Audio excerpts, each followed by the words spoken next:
करने वाला था, मेरा यहाँ ज्वाइनिंग लेटर भी आया। एक ज्वाइनिंग लेटर सेल का आया, एक इसका भी आया था अप्रेंटिस का, एक ज्वाइनिंग लेटर इसका भी आया, एक ज्वाइनिंग लेटर इसका भी आया, 3 आया, एक आया UPPCL का, 4 ज्वाइनिंग लेटर आया मेरे घर पर।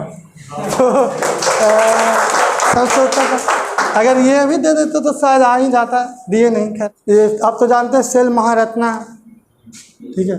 तो 11 को अभी महारत्ना एक नया अभी जुड़ा है, तो सेल महारत्ना में आता है, टॉप लेवल का महारत्ना है। तो इसमें जॉब करना थोड़ा, आप 11 जो टॉप लेवल का महारत्ना कंपनी, इसमें एक में आप जॉब कर रहे हैं, इसका मतलब आपका आप में थोड़ा कुछ है, तभी तो आपका टैलेंट है, तभी तो सिलेक्शन हुआ। तो इसमें देखो आपको फैसिलिटी बहुत मिलेगा।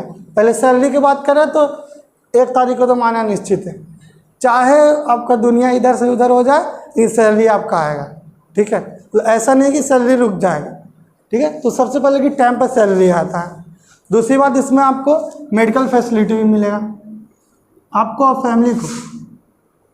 इसका मेडिकल फैसिलिटी बहुत अच्छा था, मतलब एक अपना हॉस्पिटल ही था, मतलब कुछ भी जाइए एक मेडिकल कार्ड मिलता था, मेडिकल डायरी, ज्वाइनिंग के समय में ही उसको जाके दिखाइए, आपका इलाज एकदम फ्री ऑफ कॉस्ट होगा, चाहे 1 लाख का हो चाहे 10 लाख का हो, ठीक है। और भी अगर आप चाहते कि वहाँ इलाज नहीं हो और कहीं हो तो उसके लिए पैसा भी प्रोवाइड करता था। मतलब देख लीजिए मेडिकल फैसिलिटी बहुत अच्छा था। फिर क्वार्टर भी ठीक ठाक रहता था, मतलब पोस्ट के अनुसार ठीक ठाक क्वार्टर, उतना ज़्यादा बड़ा नहीं रहता था, लेकिन ठीक है। फिर आपको 2 साल का ट्रेनिंग इसमें है, तो उसमें सैलरी बहुत कम मिलता था, आप खैर बढ़ा दिया, उसको सैलरी नहीं कहिए, उसको स्टाइपेंड कहिए, ठीक है। 2 साल में इसमें ट्रेनिंग करना रहता था। लेकिन ये है जो आपका क्वार्टर में मिलेगा, मेडिकल फैसिलिटी भी है, इसमें 8 आवर का जॉब है, मतलब मस्त से 8 आवर का जॉब कीजिए, उसके बाद आराम से अपना फैमिली लाइफ जिए, मतलब इसमें फैमिली लाइफ बहुत अच्छा है। उसके अलावा काम ना के बराबर, मतलब दिन भर में मैक्सिमम आधा घंटा का काम, नहीं तो कुर्सी थोड़ी है बैठ के, मतलब कुछ काम नहीं, आराम से कूलर ऐसे मतलब लगा हुआ है, आराम से कैबिन में बैठिए 3-4 लोग के साथ। और भी जो आपके इसमें सेपरेट कैबिन नहीं मिलता, 3-4 लोग के साथ मिलेगा, आराम से गप उप कीजिए, जो भी है टाइम पास कीजिए, आराम से एकदम जॉब कीजिए, कोई दिक्कत नहीं है, ठीक है। इसमें मतलब कि वर्क प्रेशर 0 के बराबर। मतलब अगर कोई ऐसा जॉब चाहता है जिसमें वर्क प्रेशर नहीं है, वर्क प्रेशर नहीं है 0, इसका मतलब आप क्या समझते हैं? इसका मतलब कि आप आगे बहुत पढ़ सकते हैं अच्छा से। अगर आप PCS वगैरह का प्रिपरेशन करना चाहते हैं, फिर BTech पर, तो बहुत अच्छा से पढ़ सकते हैं, ठीक है। वर्क प्रेशर कम होने का मतलब ये है। कुल मिला के ये भी अच्छा जॉब है, सैलरी थोड़ा कम है ट्रेनिंग के दौरान, फिर उसके बाद लगभग अब बढ़ गया है। पहले अब मिलेगा आपको शायद, अगर सेल का फॉर्म अगर आया हुआ होगा, आया है क्या? अभी नहीं आया, आएगा ही शायद, बोकारो का आएगा, तो वो नज़दीक भी है। देखिए जॉब लेने के लिए 2-3 चीज़ देखिएगा। सबसे पहले तो सैलरी, सबसे पहला टॉप चीज़ सैलरी अच्छा, तभी तो कुछ कर पाइएगा। दूसरा वर्क प्रोफाइल, अब सैलरी बहुत अच्छा है और काम करने ग्रुप D का, क्या ही फायदा फिर, है ना। उसके बाद तीसरा लोकेशन, मतलब लोकेशन करने का मतलब थोड़ा नज़दीक रहा है कि घर से आ जा पाए। कोई भी जॉब है, अगर मान लीजिए आपको 2-3 ऑप्शन है, किस पर ज़्यादा फोकस करें, तो ये 3 चीज़ ज़रूर देखिएगा, ठीक है। एक चीज़ और बता देते हैं, बहुत सारे लोग क्या करते हैं ना, जैसे सेल में जॉब हो गया, बहुत सारे लोग, मेरा ही दोस्त था भी, बहुत सारा था, तो क्या करते हैं, आप तो जॉब हो गया, एकदम आराम है, बढ़िया है, आगे बढ़ने की कोशिश नहीं करते हैं, ठीक है। तो आप लोग ऐसा नहीं कीजिएगा, जॉब लग गया है फिर भी उससे बढ़िया के लिए ट्राई करते रहना, इन्हें कि जॉब लग गया अब रुक जाना, ऐसा नहीं है। उसके बढ़िया के लिए लगातार मेहनत करते रहना, जब तक ये तीनों चीज़ बहुत अच्छा से फुलफिल नहीं हो सके। फॉर्म आपको मतलब फोकस रखना है टॉप लेवल वाला में, ये सब में फॉर्म भरना है, सब एग्ज़ाम देना है सब। क्यों? इन्हें कि ग्रुप D दीजिएगा, नॉन टेक वाला नहीं, टेक्निकल वाला एग्ज़ाम सारा दीजिए। क्यों? क्योंकि वो सारा क्वेश्चन रिपीट होता है कहीं ना कहीं, ठीक है। तो एग्ज़ाम सारा दीजिए, भले आप ज्वाइन कीजिए या 2 महीना में छोड़ दीजिए, वो अलग बात है, लेकिन एग्ज़ाम ज़रूर दीजिए। एग्ज़ाम देना, अरे क्या एग्ज़ाम देने में, फ्री का तो ट्रेन है, मतलब जाइए, अभी तो स्टूडेंट के नाम पर चल जाता है सब लोग, आराम से एकदम जाइए, एग्ज़ाम दीजिए, आइए, एक्सपीरियंस लीजिए, एनालाइज कीजिए कि कहाँ हम गलती की, आंसर की देता है, काम को फोकस करना चाहिए। बहुत माइनर मिस्टेक के कारण ही सिलेक्शन रुकता है, मेजर मिस्टेक के कारण नहीं, ठीक है। तो वो सब पर फोकस कीजिए। अभी मैं बताऊंगा कि कैसे तैयारी करना। अब थोड़ा लाइफ देख लीजिए, ये सेल का लाइफ हुआ, ठीक है, इस तरह का लाइफ है। और कुछ पूछना है कि सेल के बारे में, और कुछ जानना है? हाँ देखिए, सेल में देखिए 2 साल का ट्रेनिंग है। फर्स्ट ईयर आपको 16,000 मिलेगा, ट्रेनिंग में बता रहा हूँ, और सेकंड ईयर 18,000, ठीक है। और उसके बाद आपको लगभग 25,000 बेसिक है, मान लो जितना पावर ग्रिड का है, तो लगभग आपको 38 या 40 के अप्रॉक्स मान के चलिए 2 साल के बाद आफ्टर ट्रेनिंग आपको इन हैंड आ जाएगा। उससे जब तक आप जाते रहेगा और बढ़ जाएगा सैलरी, चूँकि DA बढ़ता है, महंगाई भत्ता, ठीक है। तो ये भी और बढ़ सकता है, वेरिएबल है इसमें DA, ठीक है। तो ये बहुत अच्छा है, मतलब ये बढ़ता रहेगा। इसके साथ ही इसमें एडवांटेज क्या है, काम कुछ नहीं है, टाइम बहुत ज़्यादा, फैमिली लाइफ बहुत अच्छा है, कोई प्रेशर नहीं है, जीरो। तो जो इस क्वार्टर भी ठीक ठाक है, मतलब मेडिकल फैसिलिटी भी है, और भी घूमने के लिए भी, मतलब फैमिली के साथ अगर आप बहुत टूर पर जाना चाहते हैं तो 1-2 साल में पैसा देता है, ठीक है। छुट्टी तो आराम से तो मिल जाता है, इसमें उतना प्रेशर है ही नहीं। ये हो गया सेल का कहानी, ठीक है। अगर आपका सेल का फॉर्म आएगा तो भरिएगा ही, एग्ज़ाम तो दीजिएगा ही, तो ये सब ध्यान में रखिएगा। ऐसे सैलरी है और ये फैसिलिटी है, इतना आराम है, ये सेल के बारे में होगा। पहला एग्ज़ाम होगा, उसके बाद स्किल टेस्ट होगा, ठीक है। स्किल टेस्ट में क्या होता है, एग्ज़ाम तो समझ रहे हैं ऐसे ही टेक्निकल होगा, कुछ टेक्निकल, कुछ उसमें नॉन-टेक वाला पार्ट भी होगा, ठीक है। और क्या होता है, स्किल टेस्ट में बहुत सारा इक्विपमेंट रखे हुए रहेगा, 5-6 आदमी रहेगा, इंटरव्यू टाइप का, बोलेगा ये सब बताओ क्या है, मेगर है, फिर मल्टीमीटर है, क्लैंपर मीटर है, टोंग टेस्टर है, तो पहचानने आना चाहिए। और पूछेगा ये कौन सा मोटर है, इंडक्शन मोटर ही रहता है जनरली। नहीं भी आएगा इंडक्शन मोटर बोल दीजिए, क्योंकि वही रहता ही है, बहुत रेयर सिंक्रोनस मोटर बड़ा बड़ा बनाते हैं तो वो नहीं रहता। बोल दीजिए हमको भी नहीं पता चल रहा था, बोल दिए इंडक्शन मोटर, बोला हाँ ठीक है, समझ गए। तो इंडक्शन मोटर ही रहता है। सिर्फ AC और DC मोटर में डिफ्रेंशिएट आना चाहिए। DC मोटर पूरा प्लेन रहेगा, ऊपर से खाँचा नहीं कटा हुआ रहता, तो बाकी AC रहता तो इंडक्शन रहता। तो इस तरह से मतलब बोल दिए। मेरा इंटरव्यू 10 मिनट करीबन चला था, हाँ मतलब अच्छा गया था, मतलब ठीक ठाक था। आप लोग भी जाइएगा, स्किल टेस्ट में सबको पास कर देता है लगभग, वही जो जाने के साथ एकदम चेहरा एकदम ये हो गया, अब कहाँ हो गया, अब मेरा क्या होगा, ऐसा नहीं होना चाहिए, तो थोड़ा फ्रैंक रहना चाहिए, ठीक है। अभी हाँ देखिए, अभी मैं 2 साल के बाद अभी खड़ा हो रहा हूँ, हाँ सर के कारण मौका मिला थोड़ा आने का, इसलिए आभारी हूँ सर का, आप लोग भी आए। तो अभी भी हेजिटेशन नहीं है मेरा में। पहले अगर अभी कोई नया आदमी को लाके खड़ा कर दीजिए इतना ही लोग के बीच में, पूरा हेजिटेट होगा। तो हेजिटेशन आप लोग दूर रखिए, चूँकि देखिए बड़ा पोस्ट पर जाइएगा, थोड़ा ऊंचा पोस्ट पर जाइएगा, 10-12 आदमी को आपको कंट्रोल करना रहेगा, आप ही हेजिटेट होइएगा, आपको बात मानेगा, वो सब आपको ही इधर उधर कर देगा, ठीक है। तो इसीलिए हेजिटेशन नहीं रखना है, ठीक है, एकदम फ्रैंक टू फ्रैंक रखना। नॉलेज फ्रैंक कब रहिएगा, जब आपको पूरा नॉलेज रहेगा डीपली, ठीक है। तो नॉलेज से पढ़िए, काम चलाने के लिए सिर्फ नहीं पढ़िए, एग्ज़ाम निकालिए, थोड़ा नॉलेज रखिए। ट्रांसफार्मर है तो उसका नॉलेज रखिए, ये सब चूँकि सब जगह ही आएगा, ये सब के बारे में दिमाग लगाइए, ये कैसे हो रहा है, ये कैसे हो रहा है, कुछ ना कुछ रिसर्च आप लोग कर ही लीजिएगा। खैर ये हो गया सेल के बारे में। और कुछ पूछना है क्या? और बताते हैं, हाँ। अब इसके बाद सेल के बाद DA वहाँ से जाना चाह रहे थे, लेकिन रिजल्ट में इतना देर कर रहा था कि आया नहीं। अब जैसे मैं यहाँ ज्वाइन किया ONGC MRPL, ONGC का एक सब्सिडरी कंपनी था, Mangalore refinery and petrochemical limited, ठीक है, ONGC का ही कंपनी था।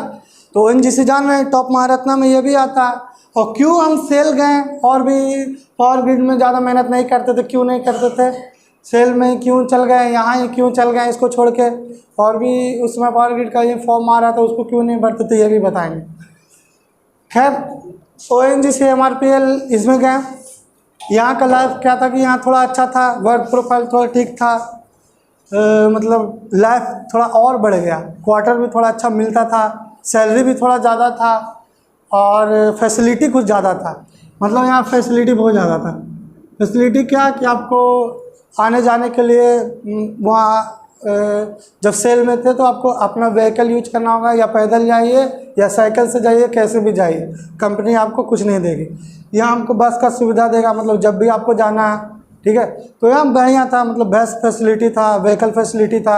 अंदर में कहीं जाना है काम करने के लिए, फील्ड में जाना है कहीं, तो आपको गाड़ी का फैसिलिटी, 4 व्हीलर का फैसिलिटी यहाँ देता था, मतलब बहुत अच्छा था, ठीक है। फैसिलिटी के मामले में ये बहुत अच्छा था। इसके अलावा टीए वगैरह, मतलब यहाँ जब जितना दिन में रहा, कम से कम 10 बार एरोप्लेन अप डाउन किया, एरोप्लेन से, ठीक है। तो बहुत बार, मतलब बहुत सारा एयरपोर्ट घूम चुका हूँ, मुंबई, दिल्ली, लखनऊ, मतलब बेंगलोर, मैंगलोर, बहुत सारा एयरपोर्ट मतलब घूम लिया हूँ। मतलब मुश्किल से 4-5 ही, 2 ही 3 इंटरनेशनल एयरपोर्ट रह गया होगा, बाकी पटना ये सब सारा घूम लिया हूँ, ठीक है। तो कम से कम 8-9 बार जा चुका। उसके अलावा ये शुरू में अगर ये अपना काम से बेचता है तो एरोप्लेन का टीए देता था, दिया भी था। 10,000 एरोप्लेन में लगा, 10,000 तुरंत आ जाता था अकाउंट में, अगर ये अपना काम से गया या ज्वाइन करने गए तो सोचिए, थोड़ा फैसिलिटी ज़्यादा है इसमें। इसके अलावा इसका मेडिकल फैसिलिटी सेल से भी ज़्यादा अच्छा था। मेडिकल फैसिलिटी एक बार कुछ दिन पहले की बात है, लगभग 5-6 महीना पहले के बात है, मैं यहीं था ONGC में 5-6 महीना पहले। बहुत मेरा तबीयत ख़राब हुआ था, सर्जरी भी मेरा हुआ था 5-6 महीना पहले के बाद। तो इसका इतना अच्छा मेडिकल फैसिलिटी था कि पूरा हॉस्पिटल दिया, एकदम 5 स्टार जैसा एकदम कमरा था, बढ़िया था। एक पैसा भी मेरा खर्च नहीं हुआ, सारा फैसिलिटी यही दिया। टॉप लेवल का जो वहाँ हॉस्पिटल था उसमें मेरा इलाज हुआ, और बहुत अच्छा मतलब ये करवाया। तो ये सारा खर्च यही दिया। ये देख लीजिए, लगभग मेरा 1.5 लाख का खर्च हुआ था, तो मुझे 1 पैसा भी नहीं देना पड़ा। तो सोच लीजिए, जॉब में जाने के बाद ये फैसिलिटी मिलता है, ठीक है। तो ये सारा मोटिवेशन है आपको आने जाने के लिए मिलेगा। गाड़ी उड़ी, मतलब बहुत लोग मिलने आते थे, ऊपर से जब आप थोड़ा बीमार रहते थे तो आपका नहीं रहते तो वहाँ पर आपका वैल्यू पता चलता है। तो ऊपर के जो अधिकारी लेवल के थे वो मिलने आते थे, थोड़ा अच्छा लगता था कि सर है नहीं। तो ये मेडिकल फैसिलिटी भी अच्छा था। और बाकी फैसिलिटी में बात करें तो जैसे स्कूल का फैसिलिटी, वहाँ स्कूल भी था इसका बढ़िया, ठीक है। तो मतलब स्कूल में आपको फी लगता था बच्चा लोग को पढ़ाने का, लेकिन एज कम्पेयर टू बाहर। कैसा कैसा देखिए नहीं, वो तो जीवन का प्रोसेस है, वो तो कभी ना कभी कोई सब फंसेगा ही। खैर फैसिलिटी फंसना ही हुआ, अब लाइफ आगे बढ़ाना तो वो तो एक है ही यानी। खैर फैसिलिटी में आपको बच्चा मतलब आपके नेक्स्ट जनरेशन के लिए बहुत बढ़िया यहाँ था। स्कूल वगैरह था, अच्छा शिक्षा था, एजुकेशन भी बढ़िया था, माहौल भी बढ़िया था, क्वार्टर बहुत मस्त था, मतलब अपार्टमेंट टाइप का, ठीक है। मार्बल टाइल्स, मतलब सारा सुविधा, एक कॉल करने पर तुरंत आके रिपेयरिंग करेगा, bulb free, fan free, maintenance free, मतलब कुछ भी आपको दिक्कत नहीं होगा। बस कुछ भी दिक्कत है, मान लीजिए फ़ैन ख़राब हो गया, एक कॉल कीजिए तुरंत आ जाएगा, आधा घंटा के अंदर तुरंत फ़ैन रिपेयर करके जाएगा। नल ख़राब हो गया तुरंत आएगा, मतलब फैसिलिटी बहुत अच्छा था यहाँ का। और स्कूल का बताएंगे। और इसके अलावा यहाँ बहुत सारा प्रोग्राम भी होते रहता था बीच बीच में, ठीक है। आज ये प्रोग्राम है, वो प्रोग्राम है, तो कभी टी-शर्ट मिलेगा, कभी कुछ मिलेगा, उसमें पार्टिसिपेट कीजिए। खेल होगा, टूर्नामेंट होता था PSU टू PSU, जैसे ONGC versus NTPC, ONGC versus IOC, इस तरह से होता है। टूर्नामेंट बहुत होता था, उसमें प्राइज मिलता था, लोग जाते थे खेलने के लिए। वो मतलब बढ़िया सा टूर्नामेंट का अरेंजमेंट होता था, हुआ था मेरे समय में। तो क्रिकेट, बैडमिंटन, मतलब पूरा फैसिलिटी, स्विमिंग पूल, आराम से स्विमिंग कीजिए जाके, मतलब सारा फैसिलिटी। आप 8 घंटा ड्यूटी, उसके अलावा आप कुछ भी कीजिए, फिर आपका फैमिली लाइफ है इसमें। मतलब PSU का ये फ़ायदा है, मतलब यहाँ फैसिलिटी आता था। सैलरी बता देते हैं, देखिए जब आप ट्रेनिंग में, यहाँ 1 साल का ट्रेनिंग था तो 30,000 स्टाइपेंड मिलता था, ठीक है, ट्रेनिंग के दौरान। और जब आप ट्रेनिंग कंप्लीट कर लीजिएगा तो आपको लगभग 40 के अप्रॉक्स मिलेगा। लेकिन ये हम बता रहे हैं कि इन हैंड 40, इसके अलावा भी मिलता था। क्या यहाँ चलता था OT, मतलब ओवर टाइम, मतलब 8 घंटे से आप ज़्यादा ड्यूटी किए तो आपका जितना सैलरी बना उससे डबल मिलता, ठीक है। तो मतलब 1 घंटा अगर आप ओवर टाइम किए तो 1 घंटा का मान लिया जाए आपका 500 हुआ या कुछ हुआ या 1000 हुआ तो आपको 2000 मिलेगा 1 घंटा, ठीक है। तो अभी जो लोग हैं, अभी तो मैं ट्रेनिंग में ही आ गया, अभी जो वो लोग हैं अभी इन्हें ट्रेनिंग ख़त्म होने के बाद लगभग 65,000 पहुँचा देते हैं सर OT कर करके इन्हें। इतना फैसिलिटी के साथ अच्छा है कि नहीं है। मतलब ओवर टाइम आराम से कीजिए, फैसिलिटी भी सारा, करना कुछ रहता नहीं है, आराम से बैठना है, काम करवाना है और बस। और इसमें जिम्मेवारी बहुत कम है, मतलब कुछ भी हुआ तो आपको कोई रिस्क नहीं है, आपके ऊपर वाला को रिस्क है। तो ये सब के साथ बहुत अच्छा AC वाला आराम से आपको रूम मिलेगा, ठीक है। तो ये है, लेकिन इसमें क्या है प्रॉब्लम कि आपको टेक्निकली एकदम मतलब अच्छा होना चाहिए, एक्सपीरियंस्ड होना चाहिए, टेक्निकल नॉलेज बहुत स्ट्रांग होना चाहिए इसमें। मतलब जैसे मोटर ट्रिप हुआ तो मोटर ट्रिप हुआ तो कैसे ट्रिप हुआ, बहुत सारा पैनल रहता है तो उसमें दिमाग लगाना पड़ता है, बहुत ड्राइंग रहता है, उससे देखना पड़ता है। तो आप बताइए, देख देख के वो करेगा जो भी करने वाला है, उसको करो उसको करो, वो सब तो फिर सिर्फ करने वाला रहता है। तो आपको इसमें टेक्निकली स्ट्रांग रहना पड़ता होगा। मतलब कहने का मतलब जितना दिमाग मेरा वहाँ खर्च होता था, सेल में उसका 1% भी खर्च नहीं होता था। मतलब समझ रहे हैं यहाँ कितना कम काम कंपेयर कर रहे हैं उससे, और यहाँ तो यहाँ से थोड़ा ज़्यादा काम हुआ है टेक्निकली। मतलब जितना ज़्यादा आप स्ट्रांग है टेक्निकली उतना आप निकल सकते हैं।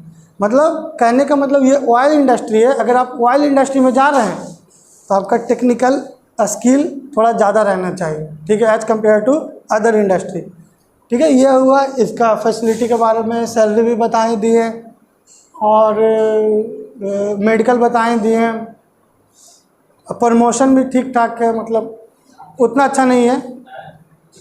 हाँ, एग्ज़ाम कैसे होता है, इसका फॉर्म निकलेगा, एग्ज़ाम होगा और स्किल टेस्ट कभी होता है कभी नहीं भी होता। तो आपका जो फाइनल सिलेक्शन है वो एग्ज़ाम के बेसिस पर ही होता है।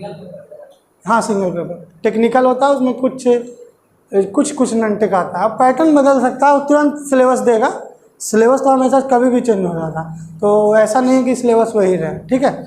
तो टेक्निकल और नॉन टेक दोनों मिला के आएगा, लेकिन ये जानिए अगर 80% टेक्निकल है तो 20% ही नॉन टेक्निकल है, तो यानी कि टेक्निकल का वैल्यू ज़्यादा। पेपर बहुत आसान था, ये निकल गया। तो खैर ये हुआ यहाँ का लैब, ये ऑयल PSU हो गया, मतलब ऑयल वाला इंडस्ट्री। ऑयल वाला इंडस्ट्री जैसे IOCL वगैरह में आप जाइएगा तो वहाँ लैब इसी तरह का रहेगा जिस तरह का अभी बता रहे हैं। फिर ये सेल क्या हो गया, स्टील वाला इंडस्ट्री। मतलब स्टील वाली इंडस्ट्री में अगर आप कहीं जाते हैं, प्राइवेट में भी जाते हैं तो ऐसा लैब रहेगा, बता दें। लेकिन प्राइवेट में आपको ऊपर से बहुत ज़्यादा प्रेशर है, वो लोग कभी आपको बैठा देख ही नहीं सकता। आप अगर टॉयलेट जा रहे हैं वहाँ आप ज़्यादा देर लगा दिए उस पर भी पूछेगा। तो प्राइवेट में मतलब आपको ऐसा लगेगा कि यार क्या कर रहे हैं, मज़ा नहीं आएगा, ठीक है। तो खैर ये हो गया सेल का, steel industry, oil industry, 2 industry में मैं काम किया। उसके बाद मैं DMRC का फाइनल सिलेक्शन रिजल्ट आ गया था, तो यहीं जाने वाला था, मेरा यहाँ ज्वाइनिंग लेटर भी आया। एक ज्वाइनिंग लेटर सेल का आया, एक इसका भी आया था अप्रेंटिस का, एक ज्वाइनिंग लेटर इसका भी आया, एक ज्वाइनिंग लेटर इसका भी आया, 3 आया, एक आया UPPCL का, 4 ज्वाइनिंग लेटर आया मेरे घर पर। तो सब सोचता था अगर ये भी दे देते तो शायद आ ही जाता, दिए नहीं, खैर। तो इतना हुआ। तो ये 2 ऑयल PSU स्टील वाला इंडस्ट्री का हो गया। अब मैं बताता हूँ DMRC के बारे में भी बताता हूँ, इसको लास्ट में बताऊँगा। वैसे मैं अब UPPCL के बारे में बताता हूँ। UPPCL का नाम थोड़ा ज़्यादा है ना, बताते हैं, आप कंपेयर कर लीजिएगा। अभी मैं UPPCL में हूँ।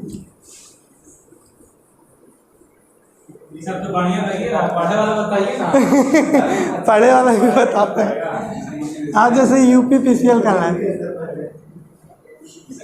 UPPCL JEE, ये जान लीजिए, ये डिप्लोमा का टॉप लेवल में आता है, ठीक है। ये जॉब इसमें क्या है, कैसे सिलेक्शन होता है ये बताते हैं। 200 मार्क्स का एक पेपर होता है, बस एक ही पेपर होता है, उसमें आपको सिलेक्ट करना है, ज़्यादा मार्क्स लाइए सिलेक्ट होइए।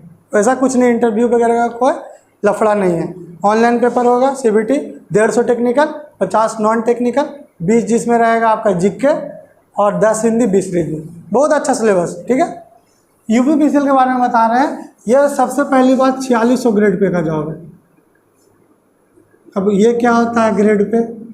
ग्रेड पे 4600 कहने का मतलब कि इसका जो बेसिक सैलरी रहता है वो 44,900 रहता है। इस पर आपको बहुत सारा डीए मिलेगा, या फिर जो एचआरए मिलेगा, या फिर अलाउंस होता है कुछ मोटर वगैरह का, मतलब गाड़ी चलाते हैं उसको पेट्रोल अलाउंस भी मिलता है, पेट्रोल का पैसा भी, ठीक है।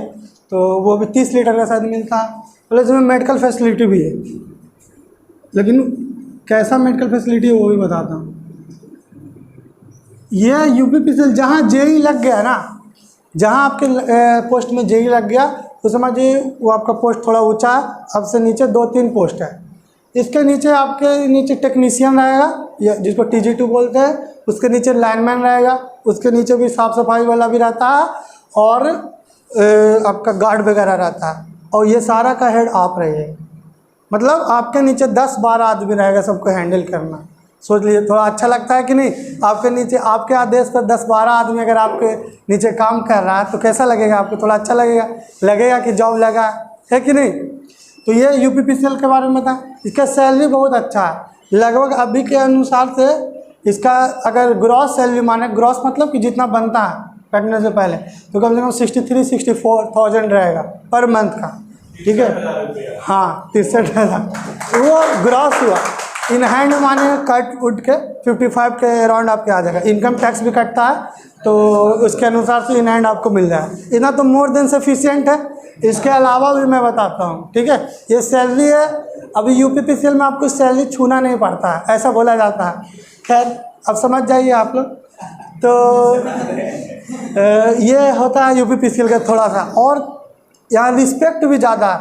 मतलब अगर आप सड़क पर चल रहे हैं या फिर घर से निकलें, 2 आदमी मिला, 10 बार नमस्ते जय साहब, प्रणाम जय साहब, फलना जय साहब, मतलब रिस्पेक्टफुल है, ठीक है। तो ये यूपीपीसीएल का कहानी है। प्लस इसमें फैसिलिटी बता दें तो आपका ऑफिस एकदम शानदार मतलब मिला है। मेरे सब जगह शानदार नहीं मिलता। अभी पुराना अगर ऑफिस है उतना बढ़िया नहीं रहता, लेकिन आपके लिए सेपरेट ऑफिस रहेगा, आपका पर्सनल। मेरा जो ऑफिस है बढ़िया है, एकदम ठीक ठाक है। एक सिंगल कमरा है, एसी वगैरह मेरे लिए सेपरेट है, और मेरे लिए बढ़िया मतलब चेयर वगैरह बढ़िया अरेंजमेंट है, ठीक है। एज जैसे आप सरकारी का देखते होंगे, एक कुर्सी रहता, पंखा रहता, उससे मतलब अब थोड़ा अपडेट हो गया है ना। तो मेरा सब स्टेशन थोड़ा नया है, तो नया तो थोड़ा बढ़िया है। नया नया जो बनता है बढ़िया रहता है। लेकिन आप कहीं भी पुराना पर भी पोस्टिंग हो या कहीं भी, वैल्यू तो आपको उतना ही मिलने वाला है। जाइएगा फूल माला जैसे यहाँ स्वागत हुआ, वैसे ही मेरा वहाँ स्वागत हुआ। 2-3 बार चाय कॉफ़ी पूछेगा सब, मतलब पूरा फुल रिस्पेक्ट। जॉब हो इस तरह का हो, ऐसा लगेगा आप, ठीक है। सैलरी भी ठीक ठाक है। और मेडिकल फैसिलिटी का यहाँ बात करें तो मेडिकल फैसिलिटी वो सब के कंपेयर में थोड़ा उतना अच्छा नहीं है। क्लेम होता है, मतलब पहले आपको पैसा लगाना पड़ेगा, फिर आपको पैसा 90 या 80% क्लेम होगा। मतलब वो सबसे PSU से कंपेयर करें तो इसका उतना अच्छा नहीं है। दूसरी बात ये स्टेट गवर्नमेंट का है, यूपीपीसीएल यूपी का, ऐसा ही BSPCL है, BSHPCL, ये भी इससे भी बढ़िया। मतलब इसका ग्रेड पे 4700 लिखता है, ऐसे होता है 4800। अभी नहीं आया है। एक मेरा BTSC में भी सिलेक्शन हुआ, छूट गया है, वो भी जोड़ लीजिए, याद नहीं रहता है। बिहार टेक्निकल सर्विस कमीशन में मेरा फाइनल सिलेक्शन हो गया था, वाटर डिपार्टमेंट मिला था, लेकिन बिहार कैंसिल हो गया, केस हुआ, ठीक है। तो वो भी बहुत अच्छा 4600 ग्रेड पे का वो भी जॉब था, और बिहार में था तो बहुत अच्छा था। अपना जैसे कि अपना स्टेट में जॉब लेने से क्या है, दूसरा स्टेट में आप जॉब कर रहे थे। एक ऐसा होता है कोई आके कहा कि जंगल में मोर नाचता है, कह दिया आपको, लेकिन मोर को तो आप देखने नहीं गए, नाचता होगा जंगल में मोर। लेकिन यहाँ आप हैं, आप ये सबके सामने जॉब कर रहे हैं, रिस्पेक्ट है, तो मेरे सामने मोर नाच रहा है, मतलब ऐसा हुआ ना बात। तो थोड़ा अपना स्टेट में जॉब लेने का अलग मज़ा। लेकिन क्या कीजिए, जब अपना स्टेट में नहीं हुआ तो बगल वाला में देखिए क्या होता है, जो भी हो। तो ये BSPCL भी आने वाला है, ये भी ऐसा ही जॉब। लेकिन ये बोलिए यूपी में थोड़ा जेई का थोड़ा नाम ज़्यादा है। यहाँ बोलिएगा कि जेई तो सब लोग नहीं जानता, बहुत लोग कम ही लोग जानेगा कि जेई होता है। वहाँ बोलिएगा जेई तो थोड़ा ज़्यादा लोग जानता है, थोड़ा वहाँ ज़्यादा वैल्यू है जेई का। अब आपको हम एक कंपैरिजन बताते हैं। 4600 ग्रेड पे का जॉब है यूपीपीसीएल जेई, जो दरोगा निकलता है वो 4200 ग्रेड पे का जॉब। तो सोच लीजिए, दरोगा के बाद सब इंस्पेक्टर होता है, वो सीनियर इंस्पेक्टर बनता है, उसके बाद तब वो 4600 पर पहुँचता है। आप इंस्पेक्टर के लेवल के बराबर वहाँ रहता है मेरा। मतलब जब भी हम बिजली चेकिंग के लिए जाते हैं तो दरोगा कांस्टेबल साथ में आएगा एप्लीकेशन देने के लिए। तो सोचिए, थोड़ा अच्छा जॉब है। तो ये आपको कैसे मिलेगा? मेहनत करने से ही मिलेगा। ठीक है, अब कैसे मेहनत करना है वो भी बताएंगे। खैर, तो ये बढ़िया जॉब है। कंपैरिजन देखिए, कंपैरिजन कीजिएगा तब आपको बढ़िया लगेगा, ऐसे नहीं बढ़िया लगेगा। अब इसका कंपैरिजन सेल से कर सकते हैं, सेल कहाँ ये कहाँ, है कि नहीं? तो ये हो गया। अब इसमें क्या, इसमें प्रमोशन भी बहुत अच्छा है। मतलब 7-8 साल में आप ऑफिसर लेवल तक प्रमोट हो जाए। ऐसे जेई भी कोई भी ऑफिसर ही कहता है। मतलब इसमें इतना सारा तरह का काम है ना, आपके साइन के बिना कुछ काम नहीं होगा, इतना वैल्यू रहता है आपका यहाँ यूपीपीसीएल। आप जो साइन कीजिएगा आपके ऊपर का अधिकारी वही मानेंगे। आप कह दिए कि यहाँ 10 पोल लगने वाला तो 10 ही पोल लगने वाला। आप कह दिए कि इतना कंडक्टर के रिक्वायरमेंट है तो इतना ही। आप कह दिए कि इतना खर्चा हुआ तो इतना ही हुआ। ठीक है, तो यहाँ थोड़ा जेई का वैल्यू है। ठीक है, मतलब जो आप कहिएगा वही चलेगा। ठीक है, तो ये थोड़ा पावर भी है। ठीक है, अभी किसको कनेक्शन आएगा आपके पास लेने के लिए, सर हमको कनेक्शन दे दीजिए सर, इतना दिन से कनेक्शन नहीं आया, बिजली माफ़ कर दीजिए सर, ये कर दीजिए, बहुत अरे ये सब आप समझदार है, समझ जाइए। तो ये सारा चीज़ होता है। ठीक है, लेकिन खैर एक ईमानदारी नाम का चीज़ होता है। तो ये सारा चीज़ है, मतलब आपको रिस्पेक्ट मिलेगा समाज में। अभी जॉब कैसा चाहिए आपको कि 10 आदमी जाने, बढ़िया जॉब करे, ऐसा हालत नहीं हो कि जंगल में मोर नाचता है, समझ लेना बात। तो ये थोड़ा ऐसा रिस्पेक्टफुल वाला जॉब है। ठीक है, आपके नीचे 10-12 लोग रहेंगे, उसको कंट्रोल करना है, काम करवाना है। आप चाहे ऑफिस जाइए ना जाइए, आप घर से बैठ के ही काम करवा सकते हैं। ये भी फैसिलिटीज़ में, बस काम हो जाना चाहिए। ठीक है, आप घर पे ही बैठे हैं, कंप्यूटर आपको एक लैपटॉप अलॉट हो जाता है, तो फिर आप लैपटॉप ले सकते हैं, आपको पैसा रिम्बर्समेंट हो जाएगा। तो ये सारा लैपटॉप भी मिलेगा इसमें। और जो उसमें फैसिलिटी छूट गया ओएनजीसी में, इसमें भी आपका लैपटॉप का पैसा मिलेगा, 3 साल पर मोबाइल का पैसा मिलेगा, व्हीकल लोन मिलेगा। व्हीकल लोन मतलब बहुत कम आपको चुकाना पड़ता, पूरा नहीं। अगर 1 लाख लोन मिला तो 80,000 नहीं चुकाइए, 1-1, 200 करके। ठीक है, तो ये लोन मिलेगा। कार के लिए भी लोन मिलेगा, होम लोन भी मिलेगा कम परसेंट पर, जितना जनरल आदमी को मिलता है 7% पर, यहाँ मिलेगा आपको 3% पर। लेकिन ये सारा फैसिलिटी यूपीपीसीएल में नहीं है। मतलब यहाँ आपको फर्नीचर के लिए नहीं मिलेगा, 30-40-50 हज़ार फर्नीचर के लिए मिलता है, वो नहीं मिलेगा। लोन आपको होम लोन ऐसा नहीं मिलेगा। हाँ, कोई बैंक रहता है जो सैलरीड एम्प्लॉयड को थोड़ा कम में देता है, वो दे सकता है, लेकिन आपको कंपनी की तरफ से, मतलब यूपीपीसीएल की तरफ से नहीं मिलेगा, गवर्नमेंट की तरफ से नहीं मिलेगा। तो ये सब थोड़ा नुकसान है, लेकिन नुकसान के कंपेयर में फ़ायदा बहुत ज़्यादा होकर देखता है, तो इसीलिए ये थोड़ा बढ़िया है कि नहीं। और सैलरी तो ठीक ठाक बता ही दिए, फैसिलिटी तो बताई दी। इसके अलावा अगर आपको कहीं जाना है, अभी तक मैं 2-3 बार सब स्टेशन गया हूँ, मतलब कि बहुत कम ही बार जाता हूँ। तो एसडीओ का गाड़ी रहता है, वो कम ही यूज करता। मतलब एसडीओ कौन होता है? आपसे ऊपर का जो एई होता है, उसी को एसडीओ कहते हैं। तो वो उसको कार मिलता, वो अपना कार कम यूज करता है, यूज करते हैं हम लोग। ठीक है, तो मतलब कार के साथ आपको ड्राइवर मिलेगा, आराम से मस्त बैठ के जाइए, एसी ऑन करके जहाँ भी जाना है, कोई दिक्कत। ये फैसिलिटी। इसके अलावा क्वार्टर भी मिलेगा इसमें, मतलब बहुत लोग को नहीं मिलता, लेकिन मुझे मिल गया क्वार्टर भी मस्त है।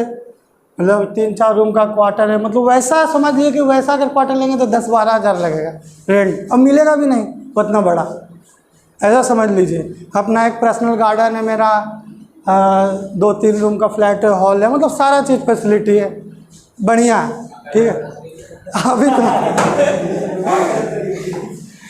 ठीक है, तो गार्ड वार्ड भी रहेगा क्वार्टर में, थोड़ा लगेगा जब निकलिएगा प्रणाम जय साहब फलना। तो वो वहाँ पर थोड़ा जो 24 इंच का सीना है वो 56 इंच का हो जाता है, लगता है कि हाँ जॉब में आए। तो ये हो गया यहाँ का हिसाब। अब बताते हैं, अभी इसके बारे में कुछ पूछना है यूपीपीसीएल के बारे में? एग्ज़ाम के बारे में कैसे सिलेक्शन, वहीं आएंगे। ठीक है, अब तो ये हो गया, सपना तो देख लिए, अब उसको पूरा करना है। उसको पूरा करने के लिए आप सोचिए इतना फैसिलिटी चाहिए, तो आपको मेहनत भी पूरा उसी तरह से करना होगा। ठीक है, देखिए मैं बताता हूँ। अब बताइए आपको ज़्यादा इसमें तो कोई दिक्कत नहीं ना, और कुछ नहीं पूछना कैसा जॉब होता है।